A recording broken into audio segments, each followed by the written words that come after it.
Blackstone Audio presents Trail of Shadows, a Western Story by Lauran Paine. This book is read by Eric G. Dove. Chapter 1. Where the sun struck down upon open country out beyond the pines, there lay a broad belt of green, but beyond that, where the land turned gray and inhospitable, was pure desert. The river made that green belt. It ran from east to west. For a full mile on either side was greenery and good foliage where underground seepage fed searching roots. It was a land of hard contrasts. Northward, where the forested slopes stair-stepped their way up and over those squatting hills, lay a fragrance and a coolness. Southward, beyond that belt of green, were bitter earth and stark stone buttes, dry riverbeds, and gravelly soil that put up clouds of alkali dust to burn a man's eyes and sting his throat. There was a town down there, easterly in the heartland of that green country. From halfway up a tilted hillside, Duncan saw it, caught the bitter reflection of sunlight off rooftops and windows, and looked long in that direction, because this was the first town he'd come across in 9 days of traveling.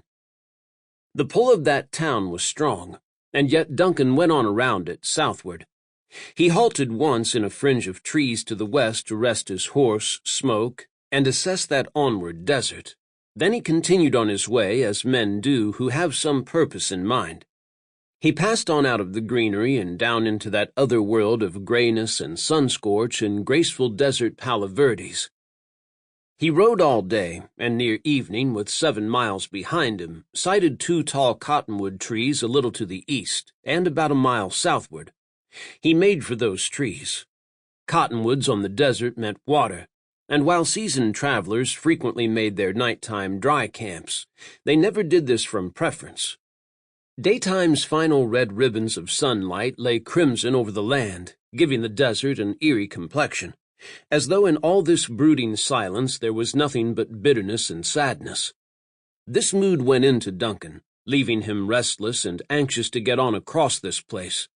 But his spirits lifted a little when, nearing those 2 cottonwoods, he spied a grazing horse with sweaty saddle stains upon his back. Company would be welcome to Duncan. His spirits lifted a little as he speculated on what kind of a range man he would find up ahead. There was a little minute oasis around those cottonwoods with a still water pond in the center of it. It was not yet full summer, so that pond did not as yet have the greenish scum around its edges it would acquire later on, when the heat of day and the heat of night kept water temperatures lukewarm. Sample complete. Ready to continue?